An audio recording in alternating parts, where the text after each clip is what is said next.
Olá, sejam bem-vindos ao programa Perfil Católico. Excepcionalmente, nesta segunda-feira, dia 9 de outubro de 2023, está sendo divulgado o programa gravado com o padre João Batista Metzalira, assessor eclesiástico do setor Vida e Família da Arquidiocese de Brasília, sobre a questão do aborto em nosso país. Diante das urgências políticas, a produção do Perfil Católico quis trazer esta edição para que você possa refletir, compartilhar com seus amigos e familiares este programa que trata de um tema tão importante para a sociedade, o direito à vida. Paz e bem.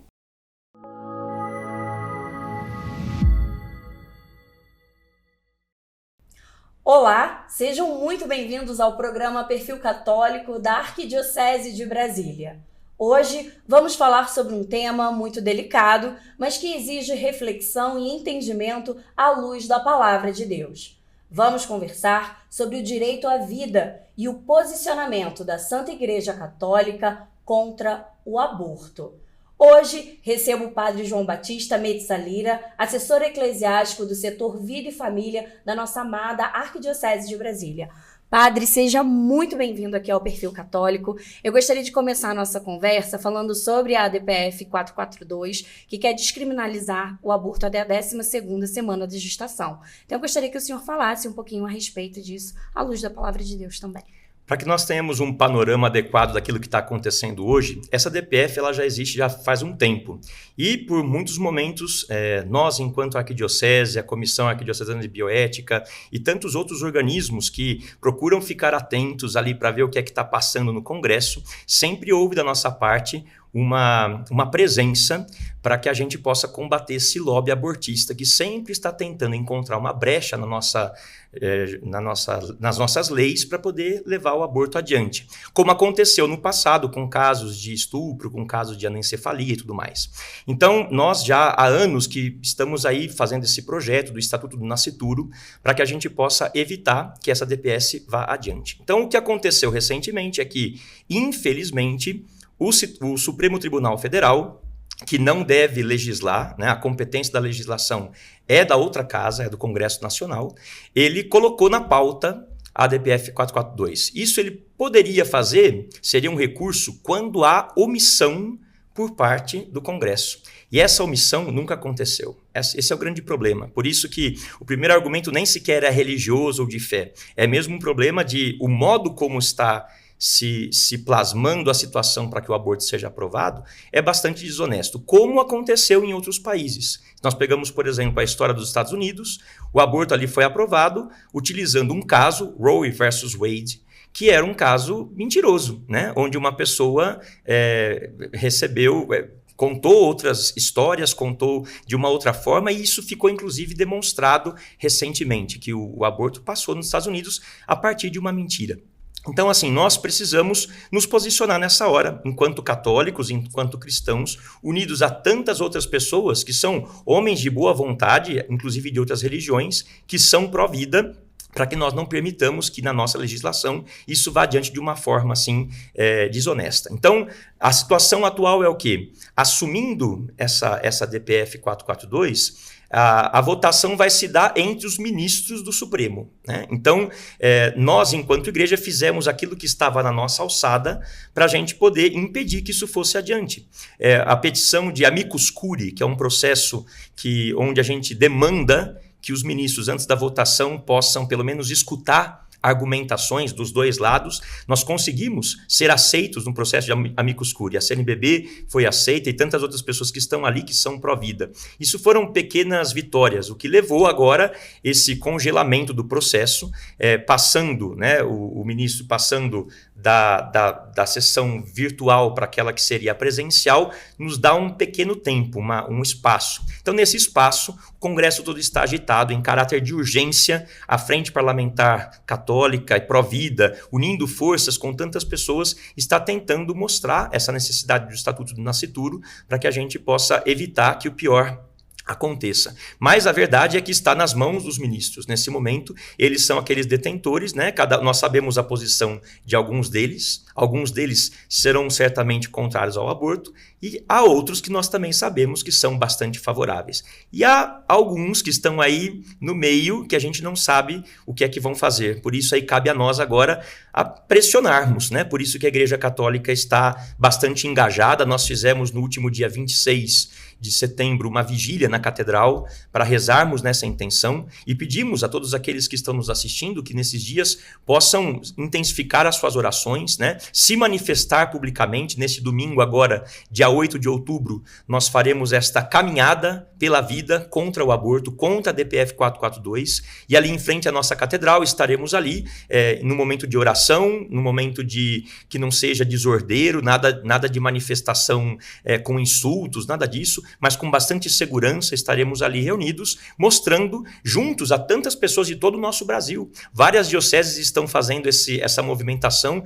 para que nesse dia 8, em que se celebra o dia do nascituro, nós possamos também assim nos posicionar contrários, né? E isso é bonito de a gente poder divulgar, que a nossa igreja não está com os braços cruzados. O nosso querido cardeal tem se posicionado, tem feito o que está na sua alçada também para conversar com quem tem algum poder, alguma influência, né? Nos enviou uma pequena equipe para conversarmos com um dos secretários da ministra Rosa Weber. Nós estivemos ali e falamos, né, com um juiz instrutor que geralmente prepara os textos que ela acaba assinando. Aquilo que está na nossa alçada nós temos feito, né? Assim como existe um lobby abortista, também existe uma armada que procura, assim, um exército ajudado pela luz de Deus, né, colocar os argumentos, inclusive científicos, que demonstram como o aborto não é uma saída, não é apenas uma questão de fé. Embora a nossa fé nos ajude a nos posicionarmos, as escrituras, a tradição da igreja sempre ensinou que a vida é um dom inviolável e que não pode ser preterida de nenhuma forma, seja uma gestação mais avançada, seja até as 12 semanas, que é o caso do que a DPF propõe, né? Até as 12 semanas. Só que nós sabemos que juridicamente tem especialistas tem uma expertise nessa área que mostram que há brechas na DPF. E uma vez aprovando isso, pode ser que em meses posteriores também se promova o aborto ou até mesmo chegando ao infanticídio. Então nós levantamos a nossa voz como uma voz profética da igreja que se manifesta contrária a toda essa movimentação que é bastante injusta. Nós, como dizemos, nosso hino nacional diz, né? Pátria amada, mãe gentil. Nós não queremos que o nosso solo seja jorrado com o sangue desses inocentes, que não é apenas o sangue dos inocentes, também as mulheres que promovem o aborto, todos aqueles que se envolvem numa situação como essa, acabam se machucando, se ferindo muito. Nós temos experiência nessa área e sabemos como não é a saída. A saída, sim, é ajudar, defender as duas vidas, promover ambientes, pessoas, voluntários, que possam ajudar aquelas pessoas que estão numa situação de vulnerabilidade para que não cheguem a ficar aí sem alternativa a ponto de desejarem ceifar a vida do seu filho. Então, esse é um pouco o panorama que nós vivemos. Cabe a nós rezarmos, intensificarmos nossas orações, mas também nos posicionarmos sem ficarmos intimidados com esses jargões que geralmente as pessoas utilizam para fazer a defesa do aborto.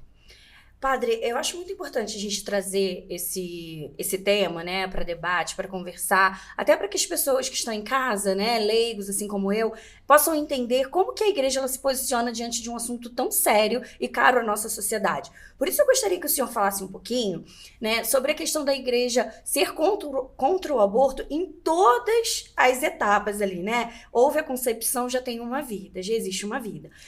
Independente dessa vida ter sido iniciada, né, numa violência sexual, ou de repente a mulher engravidou e não queria engravidar naquele momento por várias circunstâncias da vida, ou também há uma terceira questão em que a mulher pode descobrir, né, durante a gestação, que o filho tem alguma anormalidade, né, tanto neurológica quanto física.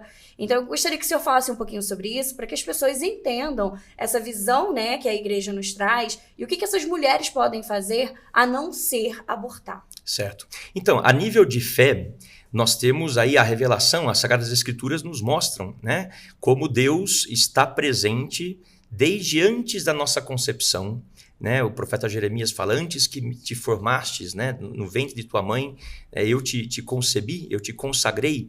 E um dos textos que eu mais gosto, que eu geralmente gosto de citar para as pessoas, é o texto do Salmo, né? O Salmo que é o 138, que descreve como Deus vai nos tecendo no útero materno. Diz assim num certo momento, fostes vós que me formastes as entranhas, e no seio de minha mãe vós me tecestes.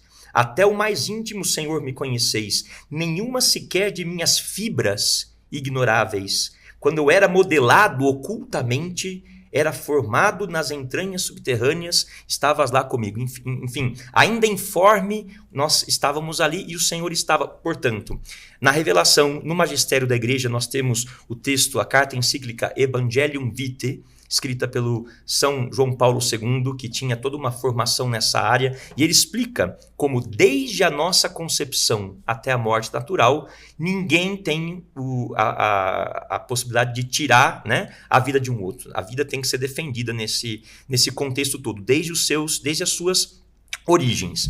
Então, até aí, tudo bem, nós vemos que é importante respeitar a vida, mas aparecem esses casos que são complexos. E a igreja, de maneira alguma, vai desprezar a dificuldade que certas mães passaram ou a aflição que um casal pode viver ao ver num diagnóstico pré-natal que existe uma má formação, né? Ou então quando a origem da pessoa é uma origem violenta, né? Como no caso de estupro. É claro que a gente entende esse sofrimento e precisamos também dar um suporte para essas pessoas e de nenhuma forma a igreja é negligente nesse sentido. Agora, o que a gente não pode é se basear nessas falácias que às vezes levantam para justificar esse crime nesses casos.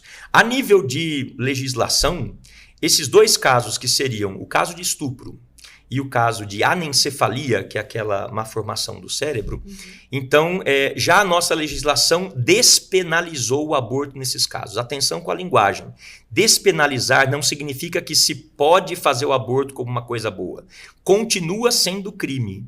Não houve descriminalização do aborto no Brasil. Até agora não houve. O que há é uma despenalização deste crime, ou seja, a pessoa que comete este crime nessas circunstâncias não deixa de cometer um crime, mas não vai ser presa por causa disso. Não vai ter uma penalização por causa disso.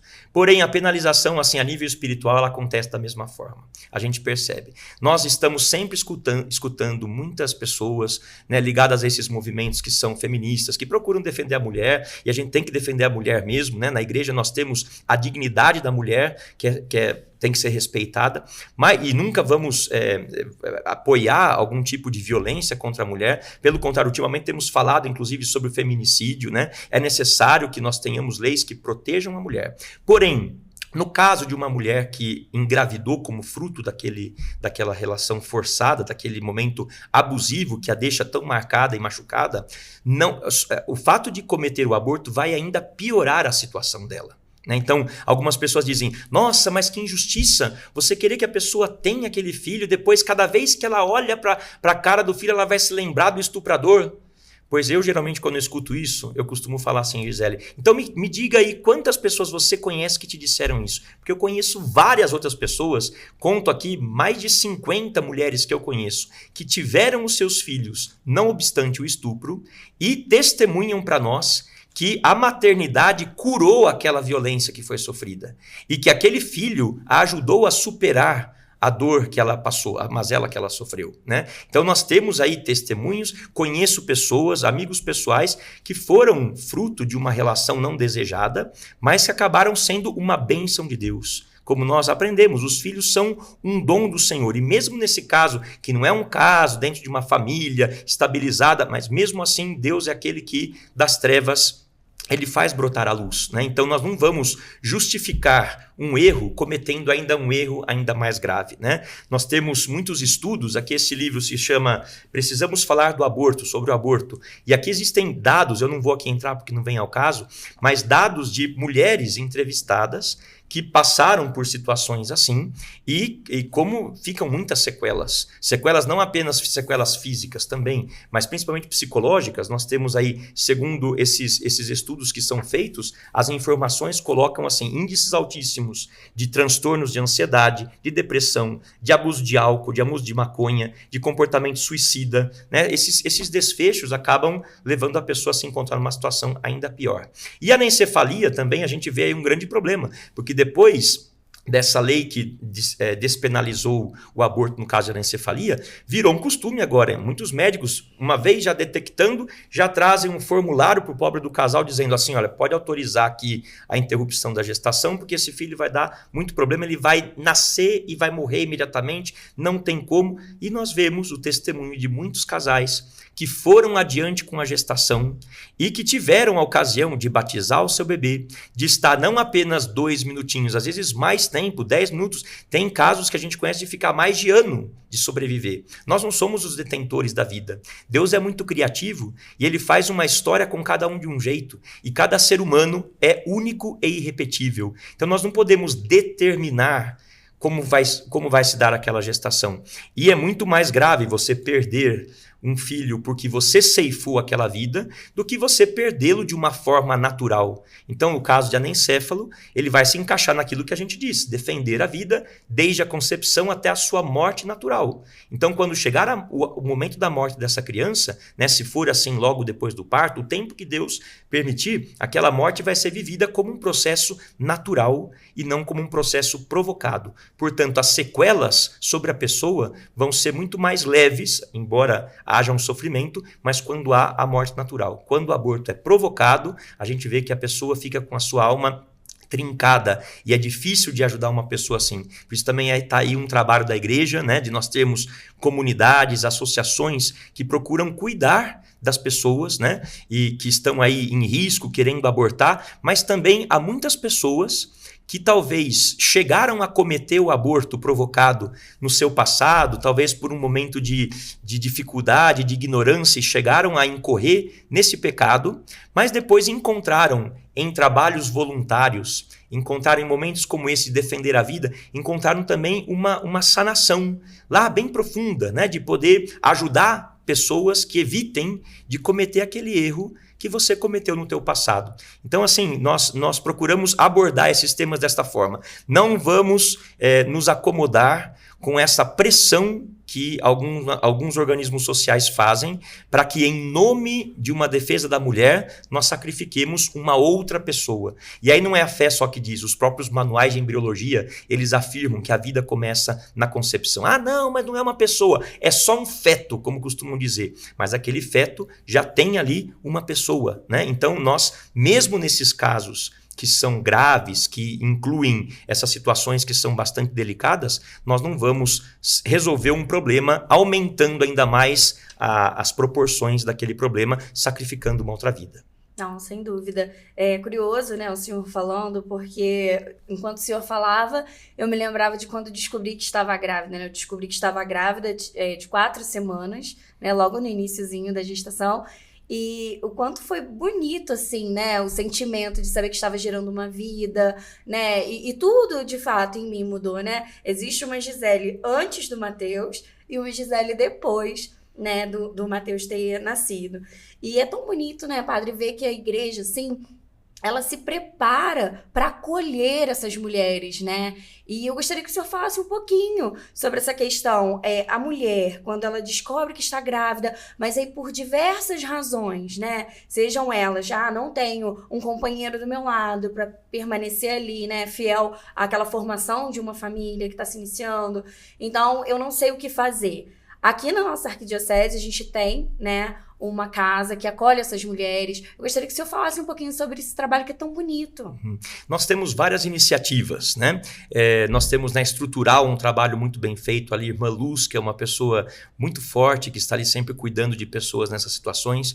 Nós temos a Associação dos Santos Inocentes, que é uma instituição que vive de doações e, de uma forma impressionante, traz assim números de muitas pessoas que são salvas, né? Ali é um lugar, uma casa que fica na Samambaia, uma pessoa que chega ali às vezes pensando que é uma clínica de aborto, né, vai ali pedir ajuda, e ali aquelas pessoas que estão ali têm a preparação, não somente psicológica, mas também espiritual, para conversar com essas pessoas, acolher essas pessoas. Normalmente é proposto para elas de dizer assim, olha, não aborte, se você não tem condições, se você está com medo, não tem dinheiro, nós cuidamos de você, e acolhem até mesmo as mulheres que estão com mais dificuldades, cuidam delas e dizem, olha, aqui até você ter o teu filho, você pode ficar conosco. Às vezes até mesmo depois que o filho nasce, continuam ali com ela até ela conseguir um trabalho. E é dito no começo, olha, se você não quiser o teu filho depois, você pode deixar com a gente que a gente encaminha para adoção e você vai fazer a tua vida. Só que em mais de 90% dos casos, as mães continuam com os seus filhos. Porque ali aprendem a amar essas crianças, vão ao longo da gestação se afeiçoando, o instinto maternal vai se desenvolvendo e a vida ela fala por si só. Nós conhecemos muitas pessoas, né, que antigamente chegaram a favorecer abortos e hoje mudaram e trabalham nessas instituições e promovem a vida, né? Um dos casos mais famosos, eu até trouxe aqui o livro dele, que é interessante de conhecer, o Dr. Bernard Nathanson, que é um médico americano que já cometeu mais de 70 mil abortos, inclusive aborto de um filho seu. E ele, ao longo desse processo, se deu conta, no momento de conversão, ele percebia ali, né, que não era isso, que as crianças se defendiam, né, que elas não queriam morrer, e aquilo foi ajudando a formar a sua consciência, e depois ele acabou se tornando uma das pessoas pró-vida que mais teve eficácia nos seus trabalhos, assim, para evitar o aborto. Então, assim, nós temos essas realidades, quando alguém nos procura. Enquanto igreja, nós padres procuramos também dar uma ajuda, não apenas, né, de indicar para essas instituições, mas de acompanhar essas pessoas, né, porque existem estudos que demonstram isso. A maior parte dos casos de aborto, eles são cometidos porque a pessoa se sente sem alternativas. Então, quando nós abrimos alternativas, a pessoa desiste, né? Esse instinto é uma inclinação natural à conservação do ser. Assim ensina a igreja.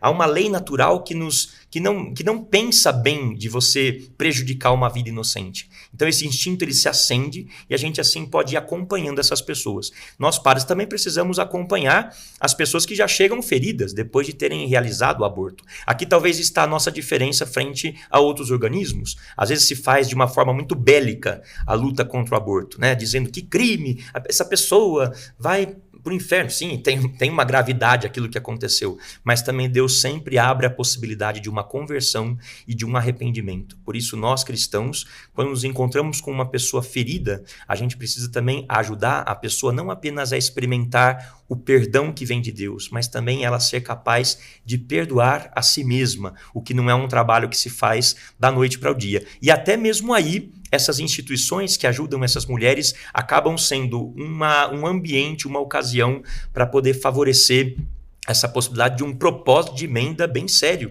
de você assim mudar o teu comportamento agora, trabalhando em favor da vida e encontrando serenidade, não obstante o seu passado aí marcado por essa experiência bastante traumática. Não, sem dúvida. Eu acho que a questão do Deus nos perdoa. Isso, com certeza, né? A gente se arrepende, com certeza ele vai nos perdoar, porque é misericórdia infinita. Mas a mulher se perdoar, nossa, isso realmente é um processo doloroso e bem demorado, né? E nesse sentido, padre, o senhor estava falando que quando uma criança vem, ela é única. Então não vai ser repetida. Eu vi uma tirinha uma vez que me chamou muita atenção, até nesses movimentos pró-vida mesmo, que era um grupo de pessoas interrogando, né, e questionando Deus, falando com ele. Mas, Senhor, já tem tanto tempo, a tecnologia avançou tanto e a gente não tem a cura da AIDS, a gente não tem a cura do câncer, a gente não tem isso, a gente não tem aquilo. Aí Deus... Vocês terminaram de me perguntar? Aí eles, sim, queremos uma resposta. Aí ele, pois é, eu já enviei pessoas que saberiam a resposta, que encontrariam na ciência uma resposta para vocês e encontraria ali, né, a cura para AIDS, a cura para os cânceres, que tanto mata, que não sei o quê, mas... vocês ceifaram a vida dessas pessoas no ventre ainda. Isso. Assim, nessa mesma linha, um argumento que traz bastante efeito, né? São pessoas conhecidas hoje pela sociedade como pessoas inspiradoras, gente que é ponto de referência, não a nível de igreja apenas, mas também a nível de música, de arte, de futebol, artistas, grandes personalidades que relatam que seus pais contaram que quase foram abortados, né? Então, personalidades como, sei lá, o Andrea Bocelli, aquele cantor, ou o Cristiano Ronaldo, né? Então, quando a gente fala com os jovens, a gente procura colocar isso. Olha, você fechando-se a vida e rejeitando aquela vida que Deus permitiu que se formasse, talvez você estaria privando o mundo de ser abençoado com a existência de uma pessoa desse tipo, né? Que para nós suscita admiração, né? Embora todos nós somos iguais em dignidade, né? Mesmo se uma pessoa não tem o seu destaque na sociedade, ela é importante, porém é uma forma de nós suscitarmos assim essa centelha bastante humana de a gente poder valorizar e dignificar a cada um que é chamado à existência por Deus. Por isso que, Gisele, a gente costuma fazer um exercício muito bonito, e eu faço agora para o pessoal que nos está assistindo ver, eu vou fazer com você, né? Eu tenho uma maletinha que eu levo em vários lugares quando eu vou fazer formação, até mesmo no meu escritório eu tenho comigo às vezes, né? E quando aparece uma pessoa que de repente está pensando em abortar, está questionada, foi convidada pelo médico a fazer isso, eu costumo fazer esse pequeno exercício, porque nós somos pessoas bastante sensíveis. Isso quer dizer que Deus colocou em nós uma sensibilidade. Não se trata aqui somente de termos argumentos racionais. Às vezes as nossas decisões são mais marcadas por aquilo que nós estamos sentindo do que pelas explicações que tentaram utilizar para nos convencer. Então, usando do visual, usando do tato, né, a gente tem um trabalhinho que é feito com umas réplicas de bebês que ainda estariam na sua fase intrauterina. Então eu tenho aqui os bebês nas várias semanas, para a gente poder ter uma ideia, né, daquilo que estão tentando aprovar ali no STF, né? Nós temos aqui esses bebezinhos, dá para a gente seguir aqui, nas várias etapas da sua formação. Este menorzinho aqui seria o bebê de 12 semanas.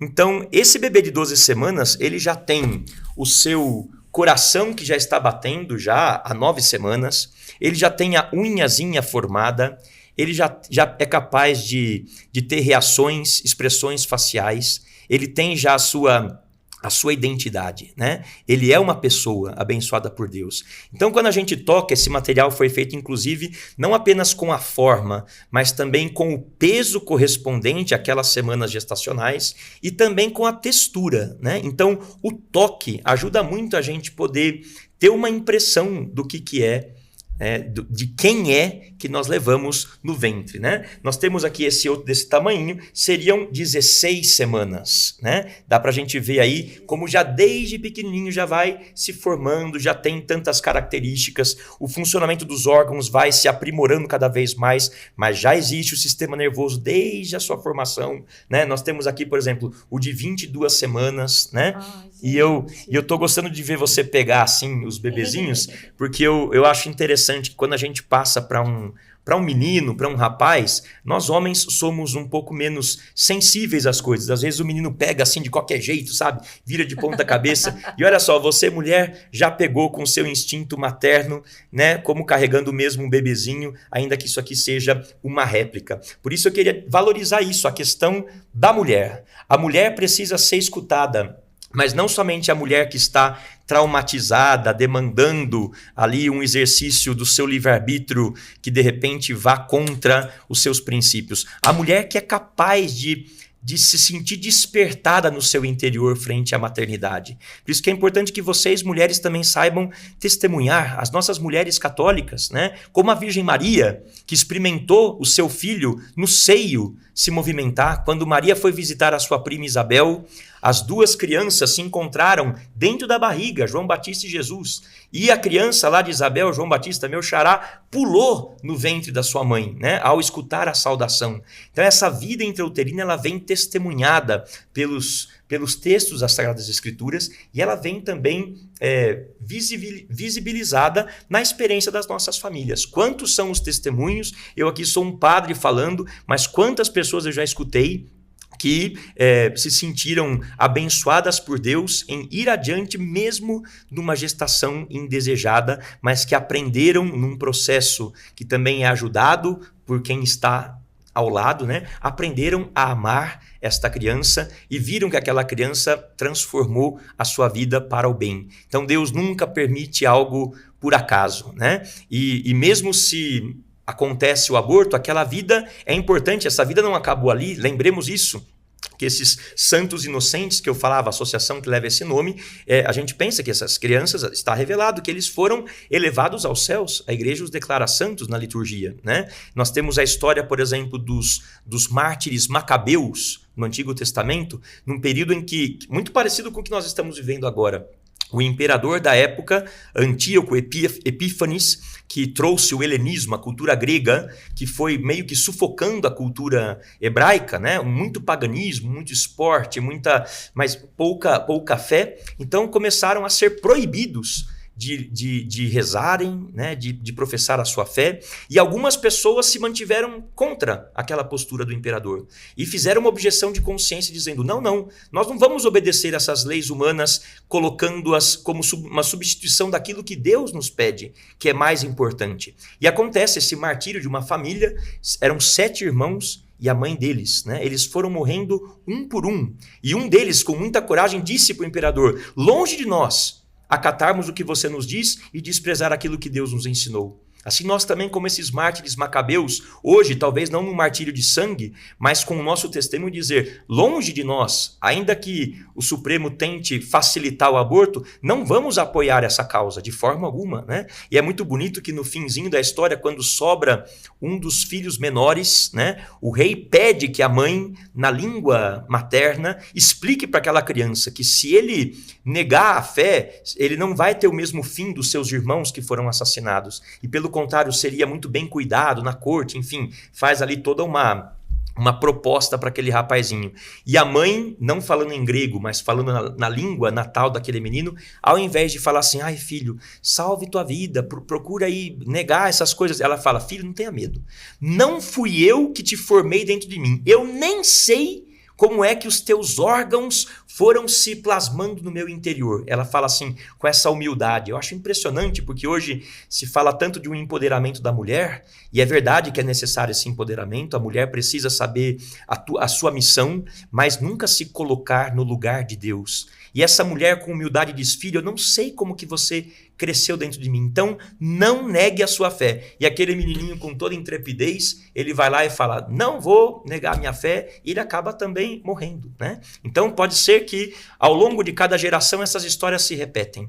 Talvez os mártires macabeus de hoje sejamos nós, esses que precisamos perder a nossa cara e nos posicionar perante a autoridade. Claro que esse posicionamento, como nos ensina a igreja, deve ser de um modo pacífico, nunca de um modo ofensivo, nem mesmo nas nossas redes sociais. Nós não vamos denegrir a imagem de nenhum dos ministros, não vamos falar mal dos outros, não. Mas nós nos posicionamos mostrando a importância de defender a vida, seja qual for o estágio em que ela está. Tanto quando a criança já nasceu, mas também ao longo da vida intrauterina, por isso falamos de um nascituro. O nascituro é aquele que já existe como pessoa, mas está ainda em desenvolvimento. E se não há algo que interrompa aquela vida, ela vai se tornar cada vez mais plena no seu funcionamento. Então, por isso que a dignidade da pessoa já está presente num caráter embrionário. E a gente precisa, nesse sentido, arregaçar as mangas e fazer o que está ao nosso alcance para defender a vida. Sem dúvidas. Padre, para a gente encerrar aqui o nosso bate-papo, eu queria só que o senhor falasse, assim, né, para quem está em casa, então, de que forma que nós, católicos leigos, devemos nos portar diante dessa situação toda, né, que quer descriminalizar, então, o aborto no nosso país. O que a gente pode fazer, enquanto cristão, católico, para que isso não aconteça? Para que, né, os ministros entendam que o Brasil, ele não é um país que queira, né, essa cultura de morte. Certo. Então, é importante, primeiro, que nós não nos sintamos complexados. Às vezes dá uma sensação de que uma coisa é um fanático católico e outra coisa é o que se aprende nas faculdades, sabe? Outra coisa é o que a ciência diz. Nesse caso, nós e a nossa fé, né, as nossas convicções que nos vêm pela revelação estão muito próximas daquilo que a ciência demonstra. Eu tenho, por exemplo, que trabalha comigo na comissão de bioética, uma doutora em microbiologia, a doutora Lenise Garcia, que preside o Movimento Brasil Sem Aborto. Ela explica, ela não precisa da Bíblia para falar contra o aborto, ela explica com a própria ciência como a pessoa já está ali. Né? Tentam especular a questão do momento em que o sistema nervoso central começa a se formar, pois já desde o início, desde a concepção, tudo isso está já começando a uma moção da dinâmica do desenvolvimento humano de uma forma assim muito, muito rica que Deus pensou. Então não fiquemos complexados quando nós defendemos a vida desde a sua concepção. Não é algo não é uma questão de fanatismo religioso, não. É uma questão de coerência, é uma questão de responsabilidade e é uma questão de honestidade, vendo que somos chamados a ser justos. E a justiça é uma virtude que nos convida a dar ao outro aquilo que é devido ao outro. Por isso, nos nossos direitos, não podemos esquecer que nós também temos deveres para com os outros. Então, não é a solução o aborto para os problemas que a sociedade enfrenta. Então, nesse sentido, podemos nos posicionar, podemos discutir. Agora, eu sempre aconselho a que se faça isso de uma forma equilibrada, serena. Nós não precisamos de perder as estribeiras, humilhar o outro, acusar as pessoas. É sempre bom que nós saibamos manter a compostura, né, para não perder a razão no meio das argumentações que nós podemos colocar. Se alguém deseja se informar um pouco mais, além daqueles textos que eu citei aqui, nós temos o site dos Promotores da Vida, que são uma realidade da nossa arquidiocese. Tem ali o canal no YouTube, Promotores da Vida. Ali tem muitas formações, palestras, que eu e outras pessoas até muito capazes, bem mais capazes do que eu, estão ali explicando alguns temas ligados a esse, né? Então nós temos ali filmes bonitos como Flores de Marcela, que conta a história de uma criança que nasceu com anencefalia e durou muito tempo. Que bonita a experiência daquela família. Então você pode ir buscando nesse canal informações para você se arguir um pouquinho melhor diante dos outros, né? Mas mais do que tudo, nesse momento nós precisamos desta seriedade na oração, colocar nas nossas intenções, quando celebramos a missa, né? Motivarmos membros das nossas comunidades, realidades pastorais das quais fazemos parte, alguns movimentos. É importante que nós nos unamos. Por isso que eu, enquanto assessor do setor Vida e Família, nós procuramos convocar as pessoas das realidades da nossa arquidiocese que trabalham com família, para que a gente possa, como um coro forte, se manifestar. Então, no caso, neste domingo, é uma bela de uma ocasião para a gente poder se posicionar. Vindo aqui diante da nossa catedral, né, estando ali com pessoas, inclusive de outras religiões que estarão presentes. É bonita essa união, né, de pessoas que professam os mesmos valores, né? E juntos nós rezaremos de uma forma pacífica, sem desordem, juntos com as nossas famílias, faremos uma pequena caminhada, né, com a segurança que nos assessorará nesse momento, né? E poderemos ali, depois, quem quiser participar também da Santa Missa, estamos na novena da Catedral, né, esses dias, Nossa Senhora Aparecida. Então é uma ocasião para a gente poder fazer algo a respeito, né? Não cruzarmos os nossos braços, unindo também a nossa voz a de tantas pessoas que em várias cidades do Brasil, né, várias dioceses estão se organizando para no mesmo dia fazer essa caminhada, porque o dia 8 é celebrado ali nesse dia, o dia do nascituro. Então não perca essa ocasião, no domingo dia 8, às 16 horas, de estar conosco aqui. Divulgue na sua comunidade, na sua paróquia, passe aí essa entrevista para mais pessoas, para poderem se preparar para viver esse tempo aí, não perdidos, né? Sem saber o que é que está acontecendo. Às vezes é muito fácil a gente falar mal da política, falar mal das leis, das autoridades, mas precisamos entender que também tem muita gente boa lá, que está tentando combater essa ideologia abortista. Então precisamos rezar pelos nossos profissionais de saúde, pelas pessoas que nós conhecemos que são frágeis. Então é bom que o cristão nessa hora sinta-se parte de uma missão a qual Deus te convoca. É isso mesmo, padre. Olha, muitíssimo obrigada pela presença do senhor aqui. Muito enriquecedor esse nosso bate-papo, né, sobre o aborto. Tenho certeza de que muitas pessoas que estão em casa, né, gostariam, né, de ter essa ciência mesmo, né, à luz da palavra de Deus, à luz do que a igreja professa, né, em relação ao aborto, para que também possam promover, né, isso em seus lares, no trabalho, enfim. Porque às vezes as pessoas nos questionam e a gente não sabe como dar a resposta. Ou às vezes a gente nem tem a resposta. E nem a própria pessoa ainda sabe. Peraí, eu sou contra o aborto mesmo? Mas se for num caso assim, XYZ, eu permaneço, né? Então é muito importante o senhor ter trazido isso pra gente. Muitíssimo obrigada. Eu que agradeço a oportunidade, foi um bate-papo muito bonito. Rezem por todos aqueles que na nossa arquidiocese trabalham pela vida e sejamos todos nós promotores da vida, dizendo sempre um grande não ao aborto. Muito obrigada por nos acompanhar aqui no Perfil Católico. Até a próxima semana. Paz e bem.